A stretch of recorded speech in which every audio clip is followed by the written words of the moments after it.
লেখক দিব্যেন্দু দাশের স্বর্গ কোথায়। আমি আহিতাগ্নি রায় কয়েক মাস হলো একটি সরকারি অফিসে কাজ পেয়েছি। কাজ পাবার কিছুদিনের মধ্যেই বাবা মায়ের দিনরাত এক কথা শুরু হলো, খোকা এবার বিয়েটা করে নে, বয়স তো হলো। বিশ্বাস করুন, মাত্র 29 বছর বয়সে বিয়ে করার ইচ্ছে না থাকলেও বাবা মায়ের মুখ চেয়ে আর না করতে পারলাম না। কয়েকদিনের মধ্যেই তারা তাদের পছন্দ মতো একজনকে দেখেও ফেললেন। আমার দিদির শ্বশুরবাড়ির ওখানের মেয়ে। দিদি সব ঠিক করে দিয়েছে। মেয়েটি কলেজে পড়ে, এবছর ফাইনাল ইয়ার। বাবা মায়ের একমাত্র মেয়ে, প্রচুর টাকার মালিক। এক কথায় যাকে বলে টাকার গদিতে বসে থাকা মানুষ। শুনেছি মেয়ের বাবা অনেক বড় কন্ট্রাক্টর। আমি ছবিতে শুধু দেখেছিলাম মেয়েকে, দেখতে খুব সুন্দর, কিন্তু এক দেখাতে বা ছবি দেখে কি করে বুঝবো যে সে আসলে ভেতর থেকে ভালো না খারাপ। তাই ঠিক করলাম আগে কয়েক মাস একটু মেলামেশা করব, একে অপরকে জানার, একে অপরকে বোঝার চেষ্টা করব, তারপর দেখে শুনে বিয়ে করব। কারণ বিয়ে নির্ভর করবে আমাদের পরবর্তী জীবন কেমন হবে। ভুল মানুষের সাথে জড়ালে জীবন সেখানেই শেষ। একসময় আমার বাবা মায়ের মতো লাভ ম্যারেজ করার ইচ্ছে ছিল, কিন্তু নিজে দুবার ধোঁকা খাবার পর সেই ইচ্ছের পূর্ণচ্ছেদ টেনে দিয়েছে অনেক আগেই। এখন আর তেমন একটা প্রেমে পড়ি না। হ্যাঁ, তবে দেখতে সুন্দরী হলে ক্রাশ ট্রাশ খাই, কিন্তু সেটা শুধু ওতেই সীমাবদ্ধ। সুন্দরকে দেখতে কোনো লজ্জা নেই। একদিন বাড়ি থেকে সব ঠিক করে তাদের বাড়ি গেলাম মেয়েকে দেখতে। বাড়ি পৌঁছে দেখি গেটের বাইরে দারোয়ান দাঁড়িয়ে। দরজা খুলে দিতেই দেখতে পেলাম আমাদের সম্মুখে 3 তলা বড় বাড়ি মাথা উঁচিয়ে দাঁড়িয়ে আছে। ডান দিকে অনেক বড় ফুলের বাগান, কিন্তু সেগুলো সব মরতে বসেছে। এনারা কি গাছের পরিচর্যা একদম করেন না? তাহলে এত সব গাছ লাগানোর কি দরকার? আমি নিজেও গাছ খুব ভালোবাসি। বাড়িতে আমারও একটি শখের বাগান আছে, কিন্তু এনাদের মতো বাগানের এমন খারাপ অবস্থা করি না। তাদের যথাযথ পরিচর্যা করি। বাম দিকে গাড়ি রাখার জায়গা, সেখানে নেমে আমরা দাঁড়ালাম। আজ আমার সাথে আছেন বাবা, জেঠু আর আমার মাসতুতো এক দাদা। দিদিও আসবে, ওর তো সামনেই বাড়ি, মিনিট 10-এর হাঁটা পথ। আমরা এখান থেকে দিদির বাড়ি যাব। সদর দরজা খুলে বেরিয়ে এলেন গৃহকর্তা, মানে আমার হবু শ্বশুর মশাই। আসুন আসুন, আসতে এত দেরি হলো আপনাদের? আর বলবেন না, পথে জ্যামে আটকে পড়েছিলাম, তাই একটু দেরি হলো। আপনাদেরকে কি খুব ওয়েট করালাম আমরা? কথাটি বললেন বাবা। আরে না না, ঠিক আছে ঠিক আছে, এসো বাবা, ভেতরে এসো। মুখে এক ফালি হাসি নিয়ে ভেতরে প্রবেশ করলাম আমরা। ভেতরে ঢুকতেই সামনে ডাইনিং রুম, নিচে 4টি এবং সম্ভবত উপরেও 4টি রুম রয়েছে। তাদের সাথে কথার মাঝে আমি রুমগুলো ঘুরে দেখলাম। প্রতিটা রুম এত সুন্দরভাবে গোছানো এবং পরিপাটি করে সাজানো যে দেখলে চোখ জুড়িয়ে যায়। কিন্তু যাকে দেখতে এখানে আসা, তাকে কিন্তু দেখতে পেলাম না এখনো পর্যন্ত। আমি তো জিজ্ঞেসও করতে পারবো না, কারণ সেটা খারাপ দেখায়। কি আর করব, কিছু ভেবে না পেয়ে ড্রয়িং রুমে গিয়ে বসলাম। গিয়ে দেখি সে কি এলাহি ব্যাপার! সামনে টেবিল ভর্তি ফল, মিষ্টি, কোল্ড ড্রিঙ্কস, লুচি, তরকারি, পায়েস, দই, আরও কত কি! গুণে শেষ করা যাবে না এমন সব খাবার। এই সব খাবার দেখে আমার তো পেট ভর্তি হয়ে গেল। খাবো কি করে? আর আমরা তো এখানে খেতে আসিনি।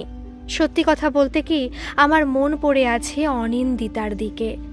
আজ যে মেয়েটিকে দেখতে এসেছি তার নামই অনিন্দিতা। এরই মধ্যে দিদিও এসে হাজির। এভাবে কথা চলতে চলতে একসময় রান্নাঘর থেকে সুন্দর হালকা হলুদ এবং কমলা রঙের মিক্সড একটি সুন্দর শাড়ি পরে অনিন্দিতা হাতে চায়ের কাপ নিয়ে এলো। সত্যি কি অপূর্ব দেখতে!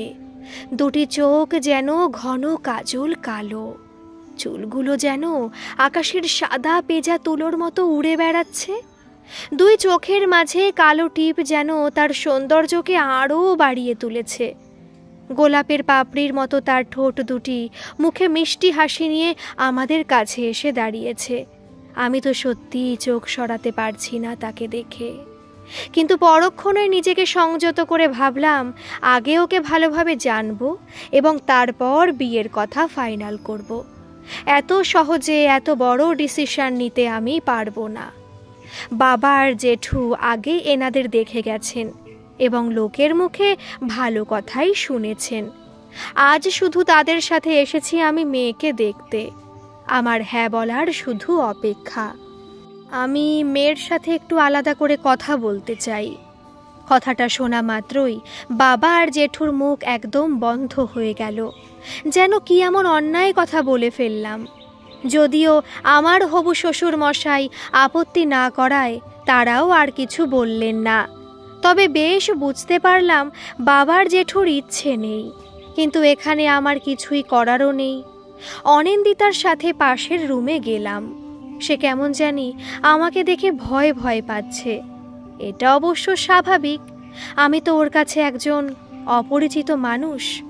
আমি কোনো কিছু জিজ্ঞেস করার আগেই দেখলাম অনিন্দিতা বলে উঠল, দেখুন, আমার কোনো অসুবিধে নেই আপনাকে বিয়ে করার। বাবা মায়ের ইচ্ছেই আমার কাছে শেষ ইচ্ছে, কিন্তু আপনার ইচ্ছে আছে কি না সেটা তো জানা জরুরি। বললাম তো, আমার কাছে বাবা মায়ের ইচ্ছের আগে আর কিছুই নেই। আপনার কোনো বয়ফ্রেন্ড? কথাটা শেষ হওয়ার আগেই অনিন্দিতা বলল, না না না, কি যে হচ্ছে কিছুই বুঝতে পারছি না। আমার তবুও কেন জানি একটু সন্দেহ লাগলো। আমি বললাম, আমাকে আপনার কোনো জিজ্ঞাসা করার আছে কি? না, আমার কিছুই জিজ্ঞাসার নেই। বাবা মা দেখেছেন যখন, তখন আমার আপত্তি নেই। আচ্ছা বেশ, চলুন ওই ঘরে যাওয়া যাক। সে কিছু না বলেই আমার পেছন পেছন এলো। কি বাবা, কথা হলো? কথাটি বললেন অনিন্দিতার মা। হ্যাঁ হলো, তবে আমার একটা অনুরোধ ছিল। সবাই আমার দিকে তাকিয়ে অনিন্দিতার বাবা বললেন, হ্যাঁ অবশ্যই, বলো কি বলতে চাও। আপনাদের মেয়েকে আমার খুব পছন্দ, কিন্তু আমি আগে ওর সাথে কিছুদিন কথা বলতে, মেলামেশা করতে চাই। ওকে পুরোপুরি জেনেই আমি বিয়ে ফাইনাল করতে পারবো। ঠিক আছে বাবা, তোমার যা ইচ্ছে। আর কিছুক্ষণ ওদের বাড়িতে বসে থাকার পর আমরা উঠে এলাম। ঘড়িতে তখন প্রায় 6টা বাজে। ওখান থেকে গেলাম সোজা দিদির বাড়ি, সেখানে রাতটা কাটানোর জন্য। বাইরে মুষলধারে বৃষ্টি পড়ছে, তাই আমাদের বাড়ি ফেরার কোনো উপায় নেই। দিদি বাড়িতে ফেরার পরই বাঁধলো আর এক ঝামেলা। বাড়িতে ঢুকে দিদি রেগে গিয়ে বলল, আমার পছন্দের ওপরে কি তোর ভরসা নেই? আমি কি এতটাই বড় হয়ে গেছি রে? তোর উপর তো আমারও কিছু কর্তব্য আছে, কিছু দায়িত্ব আছে। আমি তো এটাই বুঝতে পারছি না দিদি, যে তুই হঠাৎ কেন এরকম ব্যবহার করছিস। কি এমন হলো? আমি কি এমন করলাম? বাবা হঠাৎ পাশ থেকে বলে উঠলেন, তুই কি কিছুই বুঝতে পারছিস না যে তুই কি করলি? ওনাদের ওরকম বলার কি দরকার ছিল বলতো? আমরা তো তোকে সব দেখে শুনেই বিয়ে দিচ্ছি। দেখো বাবা, তোমাদের উপর আমার ভরসা আছে, কিন্তু যার সাথে আমি সারাটা জীবন কাটাবো তাকে ভালোভাবে না চিনে আমি কি করে এক কথায় বিয়েতে রাজি হব সেটা বলো তো। এখনকার যুগের মানুষের মুখে এক আর ভেতরে আর এক, সেটা কি তোমরা জানো না? তাদের মিষ্টি কথায় পুরোপুরি ভরসা করলে চলবে? তাদের ভেতরটা কেমন সেটাও তো জানতে হবে। আমার জামাইবাবু বললেন, হ্যাঁ ও তো ঠিক কথাই বলেছে। তুমি চুপ করো, একটু রেগে দিদি বলে উঠল। যাই হোক, রাতের মধ্যে এই ঠান্ডা যুদ্ধের সমাপ্তি ঘটল। সকালবেলায় উঠে সকালের জলখাবার খেয়ে আমরা বেরিয়ে পড়লাম আমাদের বাড়ির উদ্দেশ্যে। এভাবেই কেটে গেল বেশ কটা দিন। এরপর আমি ভাবতে লাগলাম ওর ফোন নাম্বারটা আমাকে জোগাড় করতে হবে। যেমন কথা তেমন কাজ। আমার হবু শ্বশুর মশাইয়ের কাছ থেকে তার ফোন নাম্বারটা নিয়ে কল দিলাম। কলার টিউনে লাগানো আমারও পছন্দের সেই পরিচিত গান, যেটা আমারও একদিন কলার টিউন ছিল, মে ফির ভি তুমকো চাহুগি, মে ফির ভি তুমকো চাহুগি। ফোনে কথা হলো 1 মিনিট 32 সেকেন্ড। ও তো কিছু বলতেই চায় না, কিন্তু এটুকু বুঝলাম যে ফোনে ওর গলাটা আরও বেশি মিষ্টি লাগে। হয়তো এই প্রথম প্রথম কথা হচ্ছে, তাই হয়তো সে ফ্রি হতে পারছে না। সেই জন্য ওকে প্রতিদিনই অফিস থেকে ফিরে অন্তত একবার করে কল করতে লাগলাম। মোটামুটি 15 দিনের পর 2 মিনিটের মতো কথা হতো। ধীরে ধীরে সেটা 2.5 মিনিট, 3 মিনিট হতে লাগলো এবং দেখতে থাকলাম সে একটু স্বাভাবিক হতে পারছে আস্তে আস্তে। হঠাৎ একদিন মনে হলো ওকে একবার ওর পাস্ট লাইফ সম্পর্কে কিছু জিজ্ঞাসা করি। তারপর ভাবলাম, ওকে জিজ্ঞাসা করাটা কি ঠিক হবে? আমাকে খারাপ ভাববে না তো? এইভাবে ভাবতে ভাবতে বেশ কটা দিন পেরিয়ে গেল। কিন্তু আমার একদিন হঠাৎ কি মনে হলো যে একবার ওকে জিজ্ঞাসা করি ওর কোনো বয়ফ্রেন্ড বা সেরকম ধরনের কোনো সম্পর্ক ছিল কি না। একদিন ওকে নিয়ে রেস্টুরেন্টে গেলাম। টেবিলে বসে অর্ডার দেওয়ার পর আমি সাহস করে জিজ্ঞেস করেই ফেললাম, আচ্ছা একটা কথা জিজ্ঞেস করব, যদি কিছু মনে না করেন? না না, বলুন। আপনার কি সত্যি কোনো বয়ফ্রেন্ড নেই? দেখুন, আমাকে খারাপ ভাববেন না, আমি এমনি শুধু জানতে চাইছি। আপনাকে জোর করে আমার সাথে বিয়ে করতে হচ্ছে না তো, সেই জন্য। সেরকম কিছু থাকলে আমাকে বিশ্বাস করে বলতে পারেন, আমি না হয় বিয়েটা ক্যান্সেল করে দেব। অনিন্দিতা কিছুটা রাগের সুরেই বলল, আপনাকে কতবার বলবো যে আমার কোনো বয়ফ্রেন্ড নেই? কেন আমাকে এই কথাটা বারবার জিজ্ঞেস করছেন? আপনার নিজেরই বোধহয় আমাকে বিয়ে করার ইচ্ছে নেই, সেটা আমাকে বা আমার বাবাকে পরিষ্কার জানিয়ে দিলেই তো হয়। এতে আপনারও সময় নষ্ট হয় না, আর আমারও হয় না। না, আসলে আমি তেমনভাবে কিছু বলতে চাইনি। আমি শুধু জানতে চাইছিলাম যে আপনি জোর করে বিয়েটা করছেন কি না। ঠিক আছে, আপনাকে আর কিছু বলতে হবে না, প্লিজ কিছু মনে করবেন না। আমি সেরকমভাবে কিছু বলতে চাইনি আপনাকে। এরপর খাবার অর্ডার থেকে শুরু করে খাওয়া এবং তারপর বাইরে বেরিয়ে গাড়িতে করে ওকে বাড়ি পৌঁছে দেওয়া পর্যন্ত একটা কথাও বলেনি ওর সাথে, আর সেও কোনো কথা বলেনি। আমার তাকে কিছু জিজ্ঞাসা করার বা কথা বলার সাহস আর হয়নি। আসলে ওই কথাগুলো বলার পর থেকে আমি তার চোখের দিকে মুখ তুলে তাকাতে পারছিলাম না। এভাবেই কেটে গেল প্রায় 2 মাস। এরপর বাবা মাকে জানিয়ে দিলাম যে ওই মেয়েকে আমি বিয়ে করতে রাজি আছি, কারণ ওর সাথে কথা বলে কখনো আমার এমন মনে হয়নি যে সে ভেতরে একরকম এবং বাইরে আর এক রকম। তাও কেন জানি না মনের মধ্যে একটা দ্বন্দ্ব কাজ করছিল। বাড়ির সবার চাপের কারণে একরকমভাবে রাজি হয়ে গেলাম। বিয়ের দিনক্ষণ ঠিক হলো, তবে সবার আগে রেজিস্ট্রি করা হবে। রেজিস্ট্রি নিয়ম মতো আমরা রেজিস্ট্রিগতভাবে স্বামী স্ত্রী রূপে সই করলাম। আস্তে আস্তে দেখতে থাকলাম যে সে আমার প্রতি একটা টান অনুভব করছে। রেজিস্ট্রির আগে বাধা থাকলেও এখন ওকে নিয়ে শপিং করা বা ঘুরতে বেরোনোর আর কোনো কিছুতেই বাধা ছিল না। ওরও আমার সাথে বেরোতে প্রথম প্রথম দ্বিধা হলেও তারপর আস্তে আস্তে সেই দ্বিধা কাটতে লাগলো। তারপর একদিন হঠাৎ দেখছি ও ফোনে কোনো কিছু একটা কথা আমাকে বারবার বলতে চেয়েও বলতে পারছে না। আমি ওকে বললাম, তুমি কি আমাকে কোনো কিছু বলতে গিয়ে বলতে পারছো না, এমন হচ্ছে কি? আসলে আমার এটা মনে হচ্ছে, আমি ভুলও হতে পারি, তাও ভাবলাম একবার তোমাকে জিজ্ঞাসা করি। সরি, তোমাকে তুমি বলে ফেললাম, কিছু মনে করো না। না না, এরপর তো তুমি বলা অভ্যেস করতে হবে। আমিও কি আপনাকে তুমি বলে ডাকতে পারি? হ্যাঁ, অবশ্যই পারো, আমার কোনো অসুবিধা নেই। তবে তুমি বলতে আমার একটু সময় লাগবে। আমি ঘাড় নেড়ে তাকে সম্মতি জানালাম। আসলে আপনি ঠিকই ভেবেছেন। আমি একটা কথা আপনাকে, সরি, তোমাকে বলতে বলতে আর বলে উঠতে পারছি না। আরে না না, তুমি আমাকে নিজের বন্ধু ভেবে আমায় বলতে পারো, কোনো দ্বিধা করো না। অনিন্দিতা ভয়ে ভয়ে বলতে লাগলো, আসলে আমি একটা ছেলেকে ভালোবাসতাম, সেও আমায় ভালোবাসতো। তারপর একদিন ফোন কেটে গেল। তারপর অনেকবার ওকে ফোনে ট্রাই করেছি, কিন্তু ওর ফোন লাগেনি। কি করব কিছু বুঝে উঠতে না পেরে ওর বাড়িতে ফোন দিলাম। হ্যালো, কে? জামাই বাবা? কথাটি ফোনের ওপার থেকে বললেন আমার শাশুড়ি মা। জানতে পারলাম ওনাদের ওখানে খুব ঝড় উঠেছে আর বৃষ্টিও শুরু হয়েছে, তাই হয়তো অনিন্দিতার ফোন কেটে গেছিল। মা অনিন্দিতাকে ফোন দেবার কথা বললে আমি বলি, না থাক, ওকে পরে আমাকে কল করতে বলবেন একবার, আমি রাখলাম। ফোন রেখে দেবার পর বাইরে আকাশের দিকে তাকিয়ে দেখলাম আকাশে ঘন কালো মেঘ উঠেছে। মনে হলো যেন সেই মেঘ আকাশে নয়, আমার মনের মধ্যে উঠেছে, আমার মনকে উথাল পাথাল করে দেবার জন্য। রাত তখন প্রায় 10টা। আকাশে ঘন কালো মেঘ কেটে গিয়েছে, বৃষ্টিও তার দিক পরিবর্তন করেছে, কিন্তু মনের মধ্যে উদয় হওয়া সেই কালো মেঘ তখনও আমার মনেই থেকে গেছে। কোনো মতেই সে দ্বিধা কাটছে না।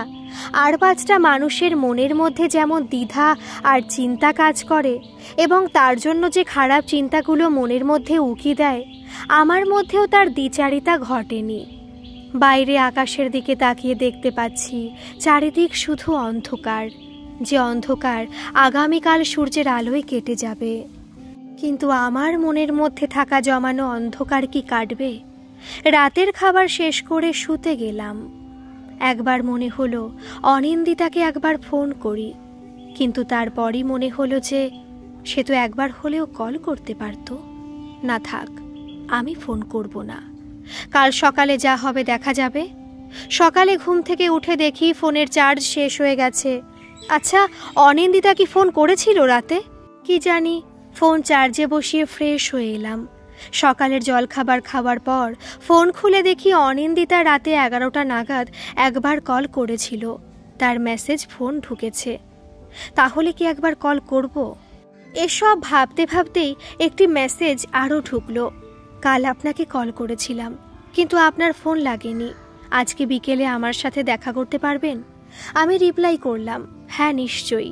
সেই রেস্টুরেন্টে তাহলে দেখা করব? ঠিক আছে। শুধু এই রিপ্লাই দিল অনিন্দিতা। সারাদিন অফিসে আমার ভালো করে মন টিকলো না। শুধু ভাবছি অনিন্দিতা কি তাহলে বিয়ে ক্যান্সেল করতে চায়? কিন্তু আমাদের তো রেজিস্ট্রি হয়ে গেছে, এখন কিভাবে তা সম্ভব?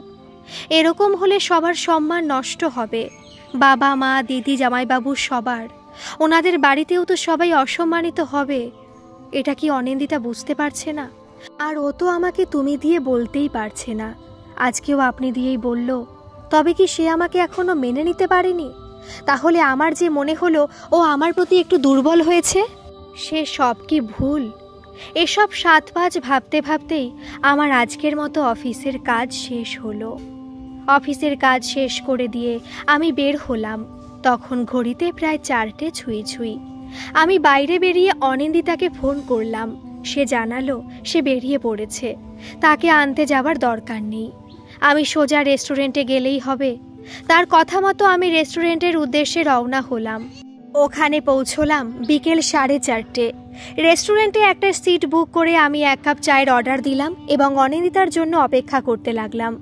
সারাদিনের ক্লান্তি এবং মনের অশান্তি আমার চোখ মুখ দেখলে যে কেউ তা বলে দিতে পারবে। অনিন্দিতা যখন এলো তখন ঘড়িতে প্রায় 4:50। আমার অবস্থা এমন যেন বাইরে থেকেও হৃৎপিণ্ডের শব্দ স্পষ্ট শোনা যাচ্ছে। এসো, বসো এখানে। আপনাকে অনেকক্ষণ অপেক্ষা করাচ্ছি বলুন। আরে না না, ঠিক আছে, আমিও এই কিছুক্ষণ আগেই এসে পৌঁছেছি। তা কি খাবে বলো? এখনই খাবার? এই তো এলাম। আচ্ছা ঠিক আছে, কিছুক্ষণ পরে না হয় অর্ডারটা দিচ্ছি। হ্যাঁ ঠিক আছে। আচ্ছা, তুমি তো আমাকে তুমি দিয়ে বলবে বলেছিলে, তাও আমাকে আপনি দিয়েই বলছো? হ্যাঁ, আসলে অভ্যেস নেই তো, ঠিক হয়ে যাবে। মনের মধ্যে যে তীব্র অশান্তি চলছে তার কারণে ঠিকমতো নিশ্চিন্ত হয়ে বসতেও পারছি না আমি। এই অশান্তি একমাত্র কাটাতে পারে অনিন্দিতা, তাই তাকে জিজ্ঞেস করেই ফেললাম। গতকাল সন্ধেবেলায় তুমি আমাকে কিছু একটা বলতে গিয়েছিলে, কিন্তু নেটওয়ার্ক প্রবলেম থাকার কারণে হয়তো ফোনটা কেটে গিয়েছিল। হ্যাঁ, ফোনটা কেটেই গিয়েছিল। আমি অনেকবার আপনার ফোন ট্রাই করেছিলাম, কিন্তু নেটওয়ার্ক না থাকার কারণে আমি আপনাকে ফোনে পাইনি। আচ্ছা ঠিক আছে, বলো কি বলতে চাও। হ্যাঁ বলবো বলেই তো এসেছি, কিন্তু তার আগে আপনি আমাকে কথা দিন যে এই কথাগুলি আপনি আমার বাবা মাকে বলবেন না। ঠিক আছে, বলবো না, কিন্তু তোমাকেও কথা দিতে হবে তুমি আমাকে আপনি না বলে তুমি বলে ডাকবে। অনিন্দিতা একটু হেসে বলল, আচ্ছা ঠিক আছে, তাই হবে। এবার বলো, আমি শুনি। কলেজে ভর্তি হওয়ার পর থেকেই একটা ছেলের আমাকে ভালো লাগে এবং সে বেশ কয়েক মাস আমার পেছনে ঘুরতে থাকে। অনেক রকমভাবে আমাকে বোঝানোর চেষ্টা করে যে সে আমাকে পছন্দ করে। সে 2য় বর্ষের ছাত্র ছিল। আমি তখন কলেজে প্রথম গেছি। তাই মনের মধ্যে একটা ভয় কাজ করছিল। হয়তো কিছুটা ভয়, কিছুটা মায়া আঁকড়ে ধরার ফলে তার প্রপোজাল আমি অ্যাকসেপ্ট করেছিলাম। হয়তো সেটাই আমার জীবনের সবথেকে বড় ভুল ছিল। যাই হোক, আস্তে আস্তে আমাদের দুজনের মধ্যে একটা ভালোবাসার সম্পর্ক গড়ে ওঠে। সে এমন ভাব করতো যেন সে আমাকে ছাড়া আর কাউকেই পছন্দ করে না, এবং আমাকে ছাড়া সে বাঁচতেও পারবে না। বিশেষ করে তার কারণেই কোনো ক্লাস না থাকা সত্ত্বেও আমি কলেজ গেছি, এমনও হয়েছে। ক্যান্টিনে বসে একসাথে সময় কাটিয়েছি, এমনও হয়েছে। কিন্তু আস্তে আস্তে যত দিন যেতে থাকে তত আমি লক্ষ্য করি যে সে কোনো না কোনো কারণে আমার কাছ থেকে টাকা ধার নিচ্ছে। আজ এর শরীর খারাপ তো কাল অন্য কারো শরীর খারাপ, এই করে অনেক টাকা ধার হয়ে গেছে। একবার তো বলল যে সে একটা চ্যারিটিতে নিজের নাম লিখিয়েছে এবং সেখানে বেশ কিছু টাকা তার লাগবে, যেগুলো সাধারণ মানুষের কাজে লাগবে।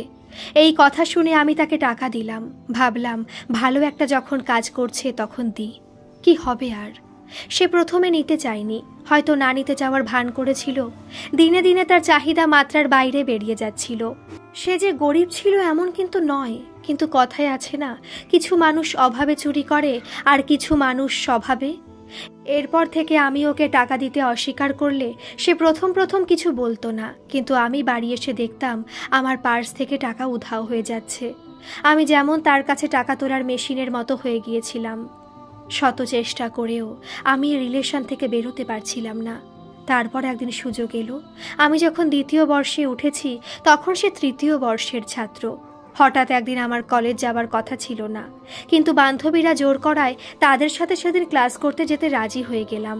গিয়ে দেখি সেই অভদ্র লম্পট জানোয়ারটা অন্য একটা মেয়ের সাথে মাঠের এক সাইডে বসে প্রেম করছে।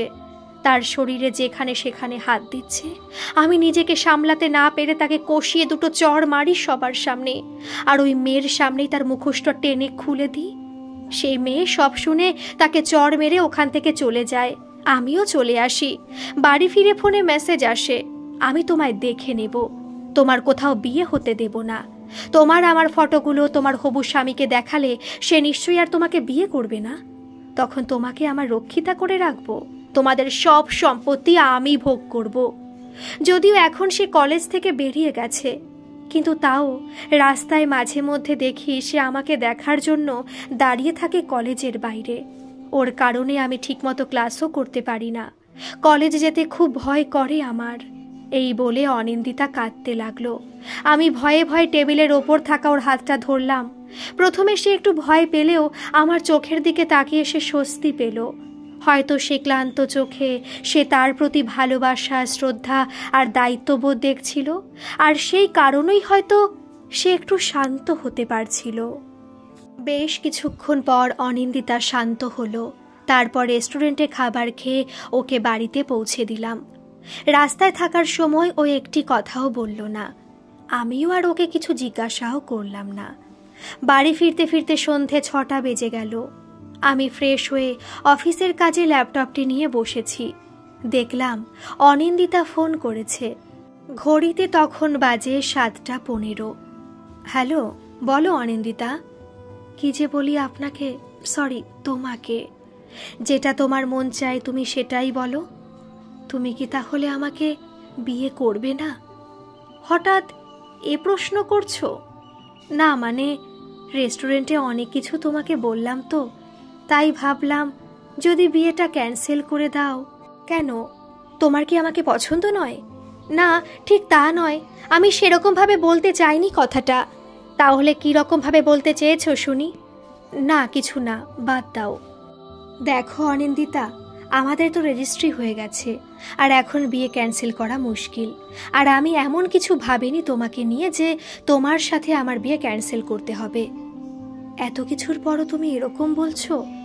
বলছি কারণ এখন আমরা স্বামী স্ত্রী। যাই ঘটুক না কেন সব দুজনে মিলে সমাধান করার চেষ্টা করব। আর বিয়েটা ঠিকই হবে। আর তুমি চিন্তা করো না, এই সমস্ত কথা তুমি আর আমি ছাড়া আর কেউ জানতে পারবে না।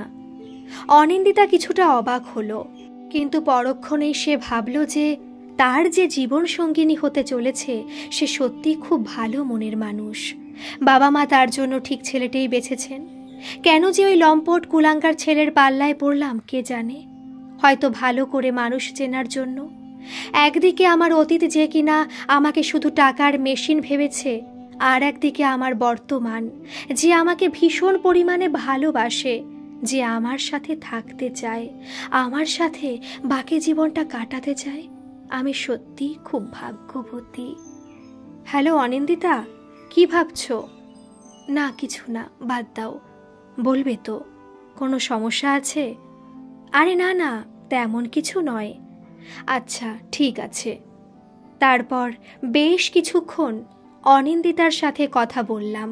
সে সত্যি ভালো মেয়ে। আমরা অনেকেই মনে করি যাদের প্রচুর টাকা থাকে তাদের মন বা বিবেক বলে কিছু থাকে না, কিন্তু এখানে আমি তার ব্যতিক্রম দেখেছি। ওদের পরিবারের সবাই খুব ভালো। ওর সাথে যাতে বাকি জীবনটা ভালোভাবে কাটাতে পারি এই কামনাই ঈশ্বরের কাছে করি। বেশ কিছুদিনের মধ্যেই দেখলাম অনিন্দিতা আমার সাথে কথা বলতে বলতে অনেক ফ্রি হয়ে গেছে, যেন আমি ওর অনেক পূর্ব পরিচিত একজন মানুষ। চুপ থাকা সেই মানুষটার মধ্যে আমি এক বাচ্চা সুলভ স্বভাব দেখেছি। ওকে হাসতে দেখেছি, ভালোবাসতে দেখেছি। আমার জীবনে যে দুজন এসেছিল তাদের থেকে সম্পূর্ণ আলাদা। তারা একদিন আমায় বলেছিল আমার সাথে নাকি কোনো মেয়ে সুখী হতে পারবে না। আজ তাদেরকে দেখাতে খুব ইচ্ছে করছে যে আমি কতটা সুখী এবং আমি আমার স্ত্রীকে কতটা সুখী রাখার চেষ্টা করছি।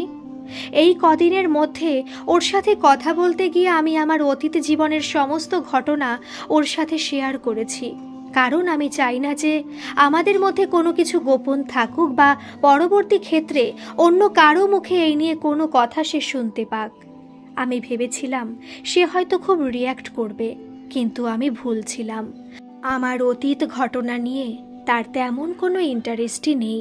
সে আমার বর্তমানটা নিয়েই ভালো থাকতে চায়। এইভাবে কথা চলতে চলতে 2 মাসের মধ্যেই আমাদের বিয়ের দিনক্ষণ ঠিক হয়ে গেল। বিয়ের সমস্ত কেনাকাটা ও আর আমি দুজনে মিলে করতে লাগলাম। বেশ হাসি খুশিভাবে দিন কাটছিল আমাদের। কিন্তু একদিন হঠাৎ অনিন্দিতা সকালে আমাকে ফোন করে কাঁদতে কাঁদতে বলল, আমার এক্স বয়ফ্রেন্ড আজ আমায় কল করেছিল। সে বলেছে সে সবাইকে জানিয়ে দেবে তার এবং আমার সম্পর্কের কথা, এবং আমার বিয়েটাও সে ভেঙে দেবে। কি করব এখন আমি? বাবা মায়ের চোখে আমি ছোট হব, বাবা মাও সমাজের চোখে ছোট হবে, এবং তার সাথে ছোট হবে তুমি এবং তোমাদের পরিবার। আমি তাকে সান্ত্বনা দিয়ে বললাম, ঠিক আছে, তোমাকে কান্নাকাটি করতে হবে না, আমি দেখছি সম্পূর্ণ ব্যাপারটা, তুমি চুপ করো। অনিন্দিতা বলল, আজ 10টার সময় সে আমাকে দেখা করতে বলেছে। আচ্ছা ঠিক আছে, তুমি যাও। কোথায় দেখা করতে বলেছে আমাকে বলো, আমিও ঠিক সময় পৌঁছে যাব। এই বলে আমি রেডি হতে চলে গেলাম। সেও ফোন রেখে দিল। 10টার মধ্যে আমাকে বেরোতে হবে, তাই খুব তাড়াহুড়োর মধ্যে নিজেই রেডি হলাম। অনিন্দিতার বলা জায়গায় আমি গেলাম। দেখলাম অনিন্দিতা একটি ছেলের সাথে কথা বলছে। চোখ মুখ দেখেই বোঝা যাচ্ছে যে সে ড্রিঙ্ক করে এসেছে। এত ফালতু একটি ছেলের পাল্লায় অনিন্দিতা পড়ল কি করে কে জানে। এর চোখ মুখ দেখেই বোঝা যায় যে ছেলেটা একটা লম্পট। তারপর ভাবলাম আমিও তো এরকম 2টো মানুষের প্রেমে পড়েছিলাম যারা নির্দয় নির্লজ্জ। কিছুটা কাছে গিয়ে শুনতে পেলাম ছেলেটি তাকে থ্রেট করছে আর বলছে, বিয়ে ভেঙে দাও, না হলে তোমার আমার সম্পর্কের কথা তোমার স্বামী আর শ্বশুরবাড়ির সবাইকে জানিয়ে দেব। এতদিন তোমার কাছে টাকা নিয়েছি, এরপর আমার অন্য কিছু চাই। অনিন্দিতা তাকে কিছু বলতে পারছে না, ভয়ে ভয়ে সে শুধু কেঁদেই চলেছে। আমি গেলাম তাদের সামনে। কি হচ্ছে? মেয়েটাকে কাঁদাচ্ছেন কেন? আপনার এখানে কি কাজ? আপনি যে কাজে যাচ্ছেন সেখানে চলে যান, এটা আমাদের পার্সোনাল ব্যাপার। আর আপনি কে যে আপনাকে আমি অত কৈফিয়ত দেব? কথাটি বলল সে লম্পট জানোয়ারটা। আমি যেই হই না কেন নিজের মুখের ভাষা ঠিক করুন। এই তুই কে রে? এখানে মেরে ফেলে দিয়ে যাব। আচ্ছা তাই নাকি? হ্যাঁ তাই। তুই কি ওর বয়ফ্রেন্ড নাকি? তোর এত দরদ উতলে উঠছে কেন? 2টো গালে সজোরে চড় মেরে আমি বললাম, হ্যাঁ আমি ওর বয়ফ্রেন্ড, এবং আর কিছুদিনের মধ্যেই আমাদের বিয়ে হবে। আপনারা তো সাহস কি করে হয় যে আমার স্ত্রীর সাথে এরকম ব্যবহার করেন? অনিন্দিতা, আমি যেমন ওকে চড় মেরেছি তুমি ওকে চড় মারো, এখনই মারবে। অনিন্দিতা প্রথমে ভয় পাচ্ছিল, কিন্তু আমি সাথে আছি দেখে সে আস্তে আস্তে সাহস করে তাকে চড় মারল। ততক্ষণে রাস্তার পাশে ভিড় জমে গেছে এবং পুলিশ এসে গেছে। আমার এক বন্ধু এসপি, তাকে সমস্ত কথা আমি বলেছিলাম এবং সে পুলিশ ফোর্স পাঠিয়েছে। ছেলেটি এত ভিড় এবং পুলিশ দেখে ভীষণ ভয় পেয়েছে।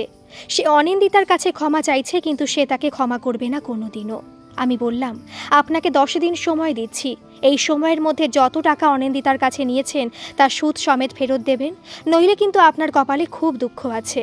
আর আপনার ফোনটি আমি নিয়ে গেলাম। বাহ, অ্যাপেল কোম্পানির ফোন? এটিও নিশ্চয়ই কারো কাছে টাকা নিয়ে কেনা, কারণ আপনার মতো ছেলেদের তো আর এত টাকা নেই। এই কোম্পানির ফোনটি বিক্রি করেই তো অনিন্দিতার টাকা উঠে যাবে। তাই যদি ফোন ফেরত পেতে চান তাহলে আগে টাকাগুলো শোধ করবেন, তার আগে কদিন পুলিশের মার খান। আর কোনোদিনও যদি অনিন্দিতার পেছনে লেগেছেন আর সেটা যদি আমি জানতে পেরেছি, তাহলে আপনার জীবন আমি নরক করে দেব। ইন্সপেক্টর সাহেব, নিয়ে যান একে আমাদের চোখের সামনে থেকে। অনিন্দিতাই প্রথম আমার রাগ দেখল। তার সাথে সে দেখল আমি তাকে সত্যিই খুব ভালোবাসি, কেয়ার করি আর সম্মান করি। সে আমার চোখের দিকে তাকিয়ে আছে আর আমি তার দিকে। আজ প্রথম সে নিজে থেকে তার হাত আমার হাতের উপরে রেখে বলল, চলো এবার বাড়ি যাই। কার বাড়ি? আমার? না, তোমার না, আমাদের। কয়েকদিনের মধ্যেই সেই ছেলে অনিন্দিতার থেকে নেওয়া সমস্ত টাকা সুদ সমেত ফেরত দিল। আমিও তাকে তার ফোন ফিরিয়ে দিলাম। অবশ্য তার আগে অনিন্দিতার সাথে ওর তোলা সব ছবিগুলো ডিলিট করে দিয়েছিলাম। আগামীকাল আমাদের বিয়ে। সমস্ত ঝড়ঝাপটা পেরিয়ে শেষ পর্যন্ত আমরা বিয়ের পিঁড়িতে বসতে চলেছি। মেয়েটা সত্যি অনেক না বলা দুঃখ কষ্ট পেয়েছিল, কিছুটা হয়তো সামলাতে পেরেছি। বাকিটা ওর সাথে সারাটা জীবন কাটিয়ে সামলে দিতে পারবো, এই আশা রাখি। আমাদের জীবনে প্রতিনিয়ত অনেক দুঃখ কষ্ট আসে, সেগুলোকে দূরে সরিয়ে রেখে আমাদের এই জীবনটাকে উপভোগ করতে হবে। মারা যাওয়ার পর কে স্বর্গ আর কে নরক পাবে এই চিন্তা না করে আমাদের যে এই জীবনটাকে স্বর্গে পরিণত করা উচিত। আগামীকাল থেকে আমার জীবনের নতুন স্বর্গ শুরু হতে চলেছে, যেখানে থাকবো আমি, অনিন্দিতা আর আমাদের 2 পরিবার। সুখের স্বর্গ তো পরিবারের মধ্যেই আছে, তাই নয় কি? গল্পটি যদি ভালো লাগে তাহলে প্লিজ একটা সাবস্ক্রাইব করে আমার পাশে থাকবেন। কেমন লাগলো কমেন্ট করে জানাবেন। ধন্যবাদ।